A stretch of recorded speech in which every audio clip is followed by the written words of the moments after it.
what I'd like to talk about is the work I've been doing over the last several years in collaboration with a number of colleagues at Harvard and at the Strategic Education Research Partnership. And it's work that has opened my eyes to the importance of discussion in classrooms as a way of learning language and learning content, and as a way of expanding students' engagement in what they're doing in school.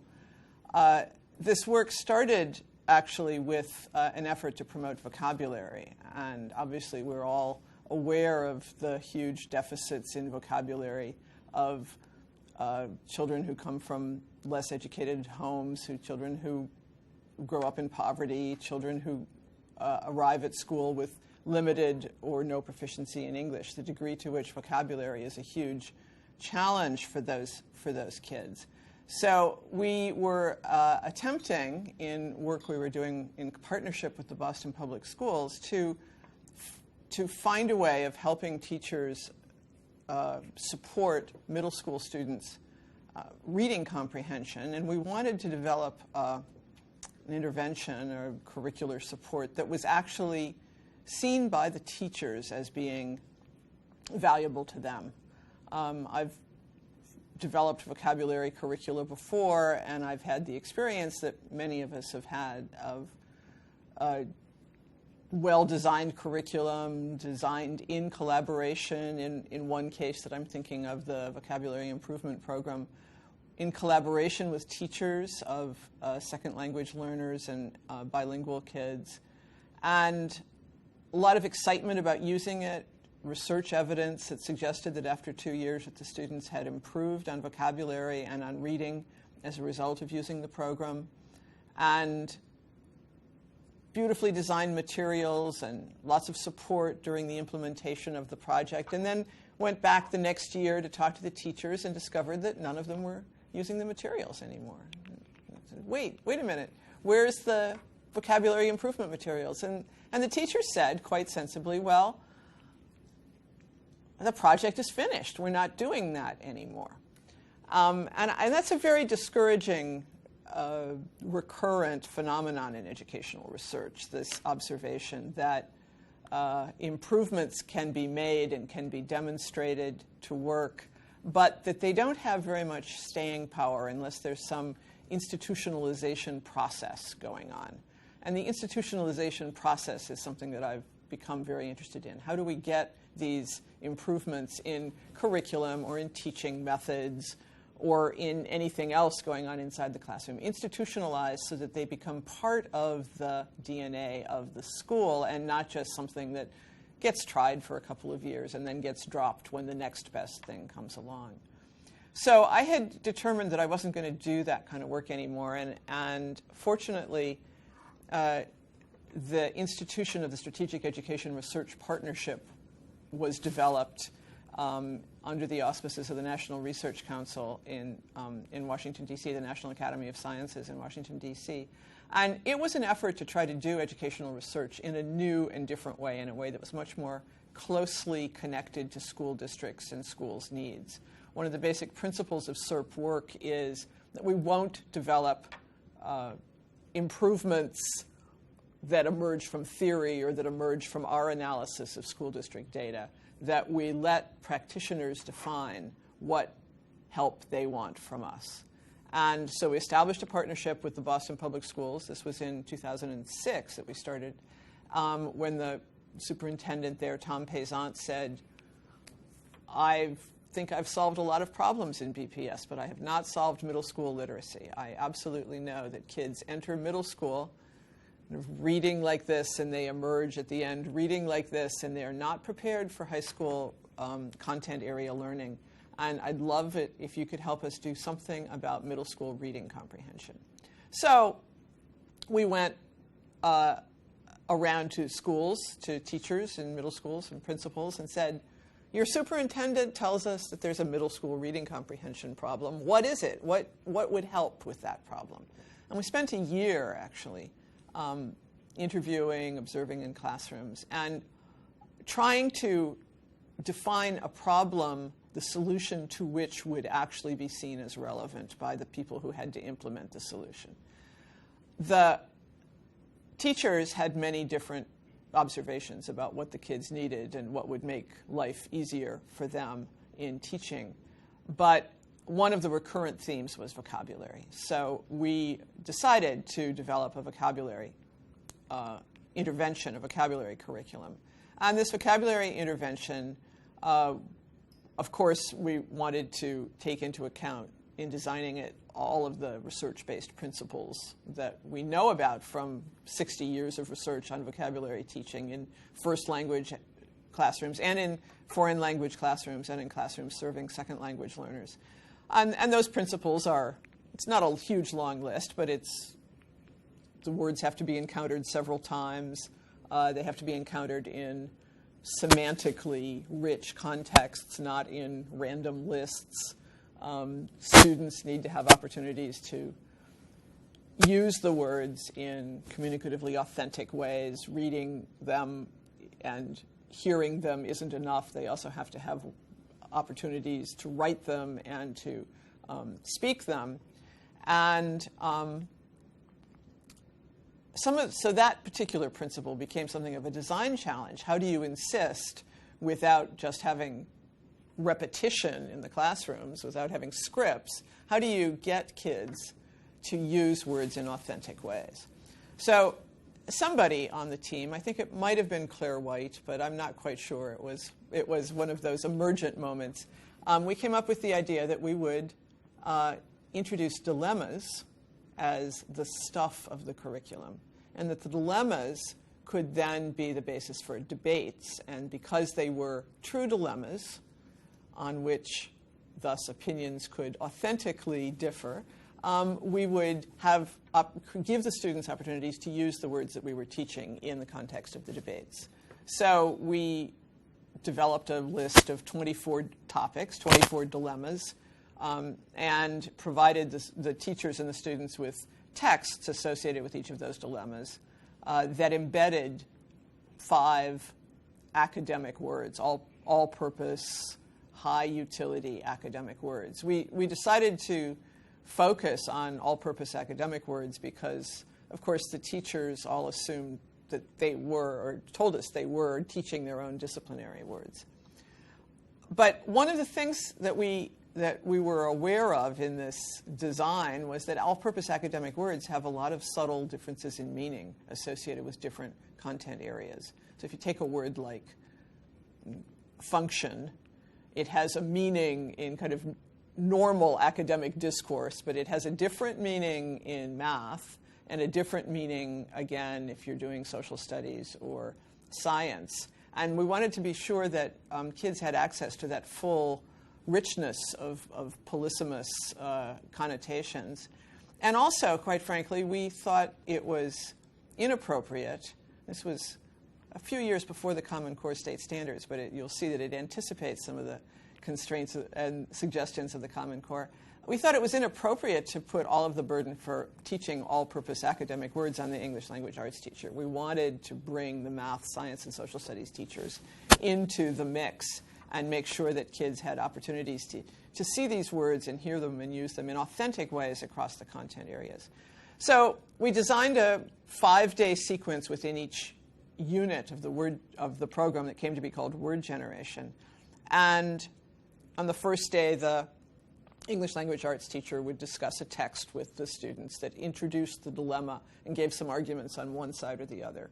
And on Tuesday, the math teacher would expand knowledge of expand the background knowledge relevant to the dilemma, but also do an authentic math problem with the students. On Wednesday, the science teacher would do a little science study, typically a pseudo-experiment, a thought experiment, that again expanded background knowledge about the topic. And then our sort of innovation to get the kids to actually use the words was that on Thursday there would be a debate in social studies. And students would be required to take a side and defend their position. And then on Friday, having accumulated knowledge about the dilemma over the course of the week, they would write a taking a stand essay on the topic. So this was explicitly a vocabulary development program with some kind of unique design features to bring all the teachers together and focus them all on vocabulary learning, and to create these contexts for students to use words in communicatively authentic ways in speaking and in writing. And we tried it out in several schools in Boston, and we got really wonderful results. The kids learned the words. The kids loved the program. They liked it so much they complained when the teachers skipped it. They got engaged in the topics. They started talking about some of the topics outside of the classroom where the instruction was going on. And furthermore, we found that English language learners, teachers of kids in substantially separate English language classrooms, were doing this program even though it wasn't designed for them, and we actually thought it was too hard for them, and we tried to discourage them from using it. But they said, no, we'll give the kids a lot of support, translation into the native language. But these are issues and topics and ways of learning that are really important if these kids are going to become Americans. This notion of debate, of having your own opinion, of discussing topics of civic and moral importance. There is something about that our kids don't get at home. They don't do that with their parents. And we want to do it in classrooms because we think it's very important preparation for citizenship and participation. At the end of the period of collecting data, we also noticed that the increments in vocabulary knowledge, this is work that was done in collaboration with Joshua Lawrence, that the increments in vocabulary knowledge were stronger for the children from language minority homes than the children from English-only homes. In other words, there seemed to be a kind of an extra need to know for the language minority children. But we also noticed that the children who were still classified as limited English proficient were not benefiting in vocabulary, particularly from this program. I mean, they were learning vocabulary, but they weren't learning vocabulary any better than kids in comparison schools who weren't having the program. So one of the lessons we learned was that we would need to provide some real supports for English language learners if they were going to benefit adequately from the program. But the real lesson we learned was that discussion was a remarkably powerful classroom activity. And walking into classrooms and seeing kids be animated and be motivated to use these words that they didn't know and be motivated to defend their points of view about topics, some of which were rather abstruse from the point of view of a 6th grader or a 7th grader. I mean, some of the topics were very close to home, like should teenagers have curfews, or should junk food be eliminated from the school cafeteria? But some of them were topics like should we have federal funding for stem cell research, or is the money spent on the space program justified? Topics that are, kind of far away from the day-to-day interests, and yet in every classroom, those topics, as well as the more teenagey, pre-teeny topics, got a lot of interest in you could see students really struggling to express and defend their points of view about these topics. So we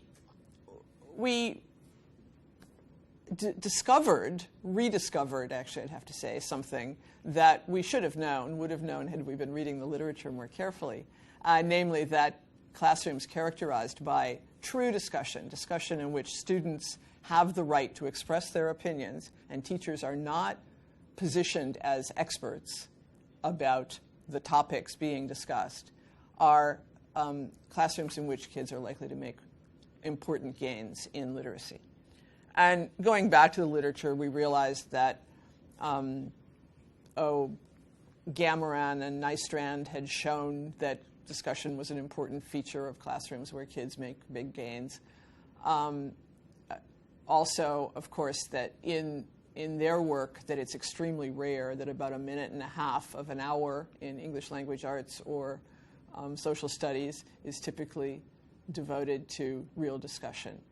Also discovered a lot of sort of more ethnographic, teacher-centered research literature out of which it became clear that the teachers endorse the notion of discussion, but find it very difficult actually to get it going in the classroom, that the skills for doing discussion and managing discussion and keeping it productive are not part of the repertoire that teacher education programs provide to teachers. So it's understandable that even teachers who say, oh, yes, no, I teach in a discussion-centered way, and I think it's very important that kids have the right to participate in discussion, even those teachers typically in their classrooms are reverting to something much more like recitation, much more like asking questions sequentially of different students rather than ever getting the kids into conversation with one another. A few years after we started this work, we also came across the very informative meta-analysis of discussion-based teaching techniques that appeared in Journal of Ed Psych that confirmed both the difficulty of getting discussion going and the value of discussion in promoting both reasoning and reading comprehension. So the question arises, why is it that participating in discussion in a middle grades classroom helps you with reading comprehension? What's the link there? And we spent a lot of time trying to come up with a reasonable model, a reasonable theory. Why would this work in this way? And together with my colleagues, what we've come down to as our current version of this theory, which we are currently testing as well in a pretty large-scale random assignment study, is the notion that the key affordances of discussion in a classroom are the following. First of all, they give kids access to different points of view on a question. So teenagers, like adults, actually, are pretty egocentric. And you sort of take a position on a topic like, well, obvious that undocumented immigrants who've been brought here by their parents should get amnesty. That's just obvious. And that you don't see the alternative point of view until a classmate says to you, well, but wait a minute. Why should those kids who got brought here get a preference over people who've been waiting in their home countries for years for a visa? Shouldn't there be some justice in the order with which immigrants get access to regularization? And so when you hear the other point of view from somebody who is your peer, from somebody who's maybe your best friend, you have to struggle with alternative perspectives on a topic. And struggling with multiple perspectives is one of the huge challenges of reading comprehension in the middle grades, right?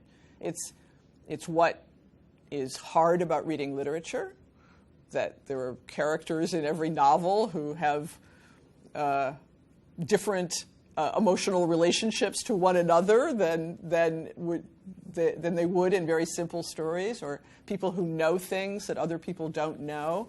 So that this perspective-taking piece, this understanding of human motivation and human perspective, and the fact that sensible people, smart people, good people, can disagree is a hugely important accomplishment.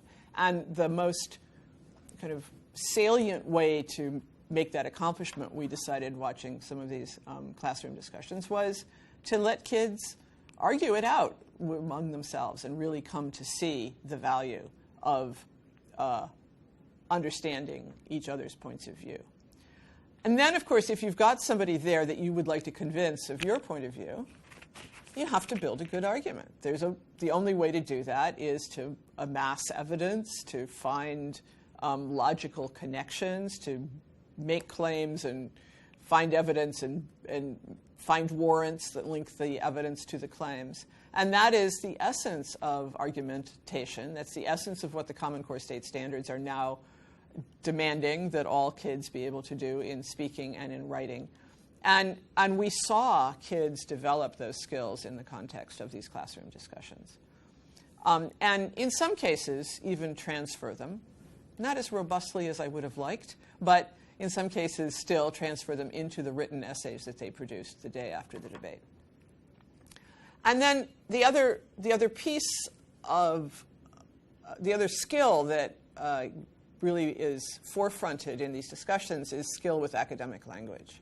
The power in an oral discussion of expressing oneself precisely and expressing oneself formally is very clear to see. You see in a 6th grade classroom of kids kind of talking back and forth that suddenly one of them says, "I'd like to agree with you, but," and everybody listens. This is such a powerful move to use academic language in that way. Or somebody else says, "Nonetheless, we have to take into consideration."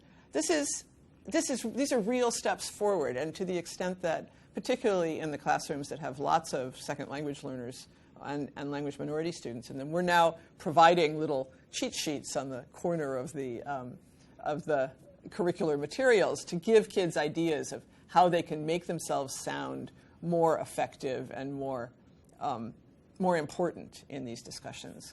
So the current thinking about this is that discussion is a crucially important ingredient in classroom activity and classroom practice because it gives kids opportunities to practice the language skills they have, but also to upgrade those language skills with real motivation, authentic motivation to upgrade those language skills, to hear different standpoints on a question, and thus to have to confront the complexities of building an argument, anticipating counter-arguments,